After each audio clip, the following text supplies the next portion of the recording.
right. Hey there. I'm Tim Schumacher, as always, kind of filling in for our wonderful Anna once a month on the SaaS Group podcast, saas.unbound. And here I'm today with Colin Keeley.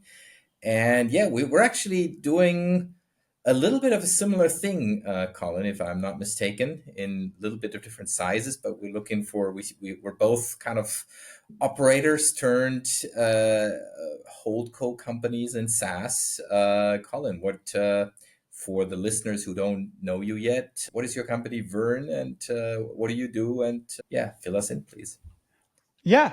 So Colin Keeley, I live out in Austin, Texas nowadays. The main thing right now is Verne. So it's a software holding company. We own different software companies from like database backups to business management for pet care businesses is a focus of ours.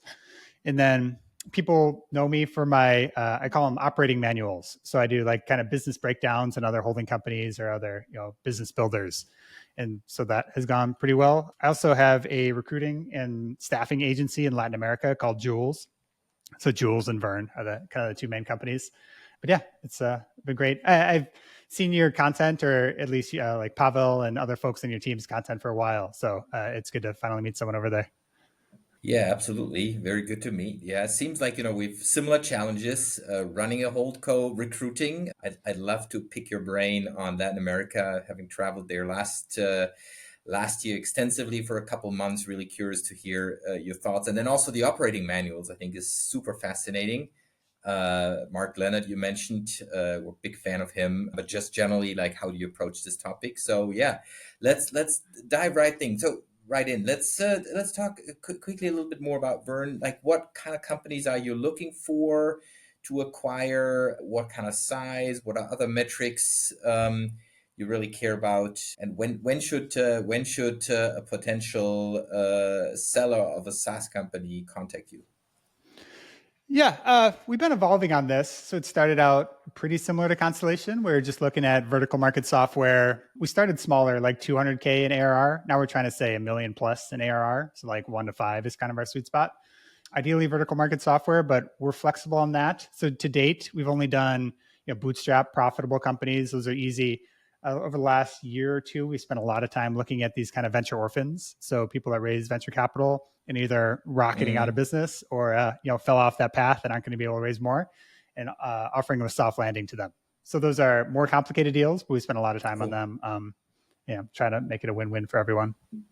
Cool. And how many deals have you done in both the regular bootstrapped field versus the venture orphans? We bought 3 companies so far. So 3 software companies. And then I started this Jules one. Background, like we came from a venture capital fund that was doing Series A deals. So like $1 million ARR vertical software companies. And then also we were a startup studio. So like a few times a year, we try to spin up new companies. So we try to move away from that and just do like buying product market fit, buying something that's already working and improving it. I fell back into it with Jules and the staffing company. And I may explore it kind of going forward. We'll see. But yeah, as of right now, mostly focused on the acquisitions. Cool. Interesting. And so you have a venture capital background. Why did you choose to kind of go to the companies that actually have product market fit? It's really hard doing a studio, even if you have money and you've done it before. It's just, it's hard to find that product market fit. And we kind of discovered through reading stuff online that you could just buy something that's already working and improve it. And for me personally, as like a junior VC when I was there, it was always a little annoying to not have control of your own destiny, really. I mean, you didn't have your hands on the wheel. So hopefully I was going to invest in like the next Uber. I could launch my own fund and, go from there. But it's really beyond my control. So I love to know, kind of, you said earlier that you're buying product market fit. You buy something that works and then improve on it. What do you improve? Like, what's your operating manual, so to say, as much as you can share? Yeah. So I would say it's different for every business. As we kind of get to know it, I'm always keeping like a running list of things I can improve. But tactically, for most of them, we try to walk in there and not be overly prescriptive. So we poll existing customers. We ask like, what's annoying about the product? What features would you like to see added? How happy are you? Like a net promoter score. Trying to get like a baseline from there.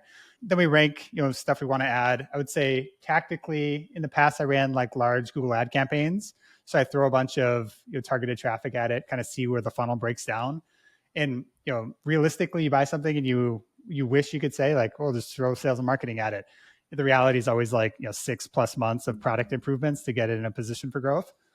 Yeah. Another big thing is like I like Webflow a lot, so I'll often redo the marketing site, move everything to Webflow, kind of redo all the copywriting, redo all the positioning. And then the big easy lever is optimizing pricing.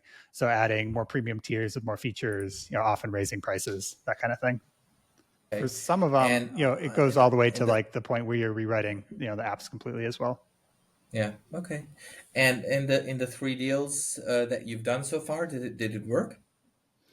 Yeah, first one we sold. So that was like 4 to 5 times cash on cash. So it was a great return.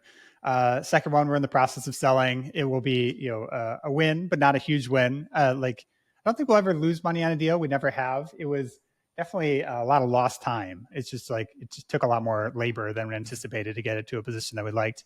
And then Scout is the one we're focusing on, this dog, walking pet care software, and that one's going well. But that's the most recent one. It's about a year old at this point. Okay.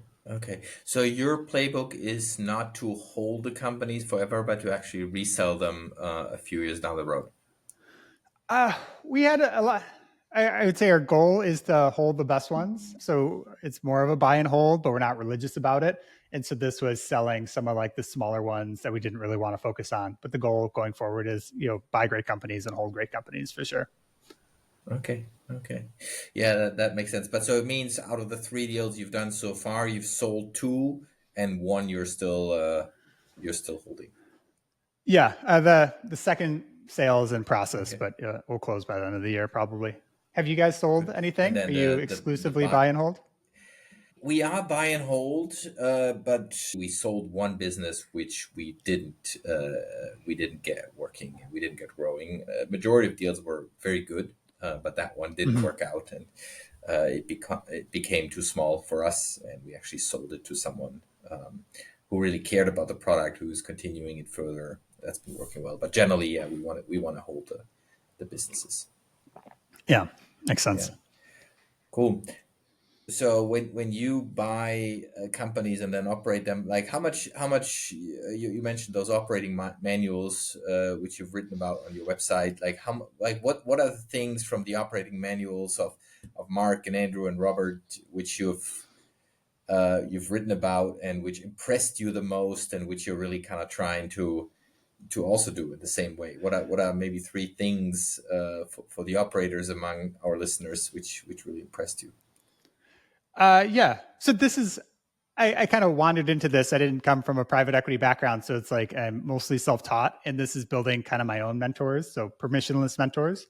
So my process is basically consuming everything I can on these guys that are, in our space or in adjacent spaces, and learning what I can. And I started sharing my notes with folks, and that was successful. People seemed to enjoy it. So I continue doing that. Um, Going down the line, Mark Leonard, who's like, the king figure in our space. So people I don't know, he's bought 600 plus vertical market software companies. The biggest thing with those guys is just like they have an amazing outbound machine. So they're in touch with, they have a database of effectively every target ever. So it's like 50,000 plus. And then they have just an army of folks contacting them every 6 months. So they're always in discussion if anyone's, thinking of selling. So that like decentralization and just the amazing outbound machine is like the biggest takeaway with those guys. Robert F. Smith is famous for his playbooks for his 100-point checklist, and then they have these huge PDFs of like how do you incentivize a sales team with a bunch of examples. No one's seen these playbooks in their entirety. People that work on the teams have seen like the ones that are dedicated to whatever they're working on. I would love to get my hands on it, but yeah, that's a sought after book for sure in our space. So bringing out those playbooks and running it through on each company is a big takeaway with those guys. Who else is there? Andrew Wilkinson and Tiny is always fascinating. So very similar to us, they buy internet companies, although they focus less on software, more on like community-based companies recently. And Andrew is just very, very good at delegation. Even to this day, like if you talk to him, he'll often hand you off to someone else on his team. So it's always funny to see. But he's just very, very good at getting things off his plate and putting it on someone else's back to deal with. But yeah, I kind of take away different things from everyone, and I try to keep up with it. I have so many that are like 50 to 80% done that I just have to publish. They're just in like note taking form. Yeah. Okay. Yeah, I read your last one about bending spoons a couple days ago, and I was quite fascinated. What do you think of these guys? I didn't know there were that many of you guys in Europe doing this. I know Constellation has their big arm in Europe, but yeah, they were a fascinating one. Kind of came out of Yeah. nowhere. Bought their first company for $10,000, so super small, like 12 years ago, and now they're buying ones, approaching a billion or more dollars. Evernote is their most famous. The weirdest thing, I mean, their general playbook's not that Oh, a crazy, right? billion It's uh, in enterprise value, a billion? Yeah, Evernote was like Wow. 100 million plus in Wow. ARR, which doesn't get to a billion in enterprise, but they say they can take down up to $2 billion in enterprise value now. Companies, so they raise kind of a war chest to do that. But their general playbook of like fire the U.S. team, move them to a lower cost place, which is in Milan for them for most of it, um, raise prices is not that crazy. It's almost not even worthy of a playbook. But I thought it was interesting that they're doing this with like companies charging $10 a month for users or Mm. in pricing. It just seems like a remarkably hard way to build big businesses of super low pricing these kind of consumer products. Yeah, that's right. That's right. But they've gotten some really big name brands like WeTransfer, Evernote. Those are big consumer brands. Yeah, Hopin, SteamYard, Meetup. Were you familiar with Hopin, yeah. them? They're Well, kind of in Hopin your was a neighborhood. fire sale, right? Yeah. Yeah. Yeah, Yeah, well, Hopin is UK based, right? Yeah, and well, that one was a fire sale. I think they bought it on the cheap, but still an interesting piece of software. yeah, Yeah, they were a fun cool. one. Well, we just kind of on the topic of labor costs. You just mentioned this case of them moving companies to Milan, which is I wouldn't consider totally a low cost neighborhood, but yeah, certainly a significantly lower cost than the U.S. And you're doing something similar with Latin America. I read. Is like, can you walk me through that? Like, what's your experience with Latin America? Where in Latin America? What is advice you would give founders, SaaS founders who are also looking to get some talent there? Yeah. So we ended up this like scratching our own itch. So we were hiring people all over the world, hired a bunch of folks in the Philippines. The time zone issue is substantial. You basically don't overlap with them. Or if you do, they don't sleep in that, their health degrades over time, their work quality degrades. Yeah, that's always a mess. And then culturally, they're just very different. So in the Philippines, they're somewhat skittish. They don't like confrontation. So they'll just disappear. Extreme weather knocks out their internet, knocks out their power all the time. So endless issues basically is and then we started looking closer to home and discovered there's a whole continent beneath the North America, South America, and Central America in the same time zone, much more similar culturally, and not substantially more expensive than like the Philippines, maybe like 20% more on average, and just awesome talent kind of across the board from finance to tech to marketing, sales, operations, kind of everything. And so we launched it ourselves, got recruiters down there, started scaling it up for our own teams. And then I just have a lot of friends that are also like software founders or holdco operators. And they started using the service and then, open it up to the wider world. But yeah, Jules is the name of the service. We do staffing and recruiting for kind of everything in Latin America. But our big ones are like Okay. bookkeepers, accountants, marketing, sales folks, a lot of operations Okay. folks, and mid-level and senior, not just like very little actual junior folks. So higher tier talent. As far as actual countries, Argentina is probably our biggest base. We have recruiters in basically all the countries at this point, but Buenos Aires and Cordoba is like the second largest city in Argentina, are probably our most common hubs. Cool. And so, how many people do you have? On our team, we probably have like 20 folks, and then we have a staffing operation. So a lot of people, if you count it that way. Cool. Okay. That's good. Yeah, that's you're right. I think the time zone is always one big argument. It's a little bit like parts of Eastern Europe for Western Europe, although that's definitely the arbitrage difference is by no means what it used to be. But I agree with you that the question whether you can actually have enough working hours in the day together often matters more than squeezing out the last bit of price, and of course also the cultural part. Yeah, well, I guess for you guys, it's mostly Eastern Europe would be the equivalent, right? Or do you hire people in like South Africa or Yeah, anything that would be exactly. closer in time zone? Yeah. We have a little bit in South Africa, indeed. Yeah, but Eastern Europe is actually a majority of people, which also is very good education in mathematics and computer science. So there's definitely a real base which is there. For sure. Yeah, we That's have exactly it. developers over there as well. They're great. Yeah, yeah, cool, good. Um, Yeah. So, what do you focus most of your time on building Verne, or the consulting, or the staffing agency, or is it kind of all in between? I like to think of it as seasons. So, like when we do an acquisition, my partner is he's like a CTO by profile, so he's the tech and product side of things. And so when we do a new acquisition or we have a new deal, it's kind of like drop everything and focus on that and get it in a good position, and then we put in an operator. So at your scale, or most people at a bigger scale are better at like Indiana Jonesing, like the old founder walks away or sticks around, and then you swap in a new person real Mm, quick, and you never have to take it over. We haven't to date done that. Over time we'll evolve to that. But so you we worked on Scout really hard for a while, the pet care software. Then I launched this Jules staffing company like a year ago. So I've been focused on that. But we're always looking at new okay. deals, and a new deal pops up. I'll walk away from Jules, and that's in a good position with good people running it. I'll move on to the next thing. But yeah, at the moment, more Jules, and then trying Okay. to get back to content, which I was great about for a long time. Basically took like a year off, and I'm trying to get back to writing, more. Okay. Cool. What are Yeah. you No, I love focused your on? writing. It's really. Thanks. Well, I'm focused on two things. So one is SaaS Group is my SaaS company, and then kind of also run a climate fund. It's a venture fund, so it's almost the polar opposite, because just like SaaS Group, we acquire companies that are either bootstrapped or venture orphans. I like the term venture orphans, by the way.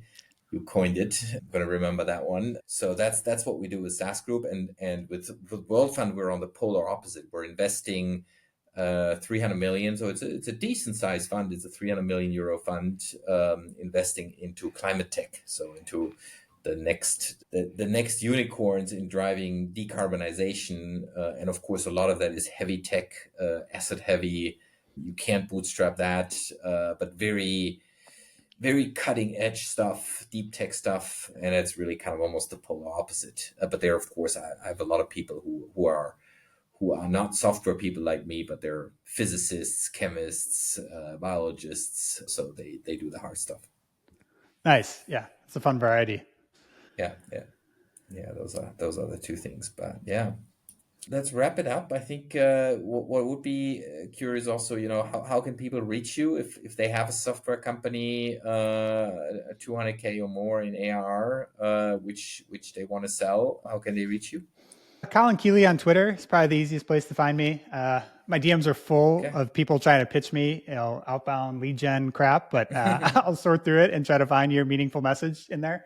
But yeah, otherwise, colinkeeley.com, and my email's on there as well for all my writing and everything. Okay. How do you filter, out of curiosity? How do you deal with all the stuff coming in through the various channels, and what's, yeah, any secret, any advice? Asking for a friend?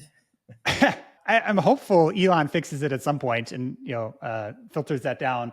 I limit it to just the people that have like a check mark, so they pay for Twitter. But a lot of these outbound people pay for it, so it doesn't work Okay. great. So I just check it periodically and scroll through it. But yeah, if it's any hint of like I'm trying to sell you something immediately, I just scroll past it. No secrets, I guess, is the answer. It's just a pain. Okay. You just ignore that part, or you respond with an unsubscribe or something, or No, I just ignore the junk ones. This is on Twitter. If it ignore. was Yeah.